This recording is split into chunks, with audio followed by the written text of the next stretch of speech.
spoof roommate is physically linked to my water cup. I twist the cap and he groans. I take a sip and he licks his lips. But when I poured bubble tea into it and took a few hard pulls on the straw, he lunged at me and snatched the cup away. Don't suck. My cheap plastic water bottle hit the dorm floor and shattered. Great. My roommate, Sebastian, slid a drawer open and pulled out a cup. Here, take this. It was a glass tumbler. High quality stuff. It had these transparent purple lavender flowers swirling around the glass. The lid had a small, tight silicone hole tailored for a straw. It looked brand new. Pristine. I was honestly a little shook. Thanks, man. He avoided my eyes, turning his back to me to focus on his gaming rig. I carefully twisted the lid open. Immediately, a suppressed, low groan came from Sebastian's direction. I poured some warm water in and took a sip.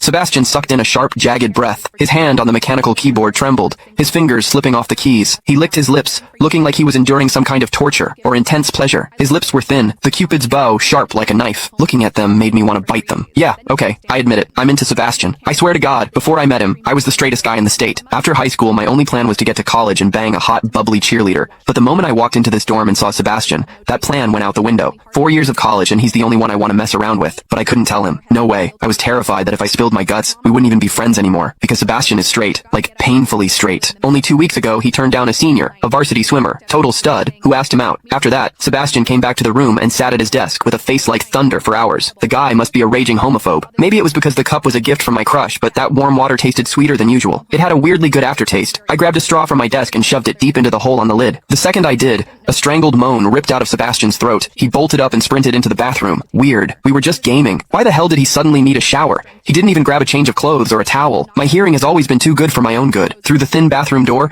I heard whimpery, muffled sounds. Soft, hot, suppressed. As a dude, I knew exactly what that sound was. He was jerking off. When I get horny, I usually wait until lights out and hide under the covers like a rat. But Sebastian, it's the middle of the damn day and he just goes for it? Talk about high testosterone. Sebastian is gorgeous. He's got that cold, don't touch me vibe, but his eyes are sharp, almost like a fox. He looks like a priest who's secretly a sinner, tempting as hell. I've heard people say his smile is killer, but I've never actually seen it. Sitting there, I couldn't help but picture what was happening behind that door. That aloof, icy face flushed with heat, his lean, muscular body, the veins popping on the back of his hand as he gripped himself. Does he keep that cold expression even when he's beating his meat? My thoughts were getting way too dirty. My face felt hot. After a long time, I heard a final, guttural grunt from the bathroom. The door clicked open, and Sebastian walked out. His face was bright red, a sheen of sweat glistening on his forehead. There was a visible tooth mark on his lower lip where he'd bitten down too hard. He walked straight to his wardrobe, grabbed fresh clothes, and went right back into the bathroom. Then the shower turned on. Okay, now he was actually cleaning up. The mental image of him panting in there made my throat dry. I grabbed the glass tumbler again and chugged a few large gulps. The water in the bathroom stopped, then started again. It took him forever to come out. When he finally did, he looked at me with this weird, resentful glare. Strange. Was I imagining things? Sebastian sat back down to game, and I poured myself another refill. I wasn't really thirsty anymore, but I began chewing on the plastic straw out of habit.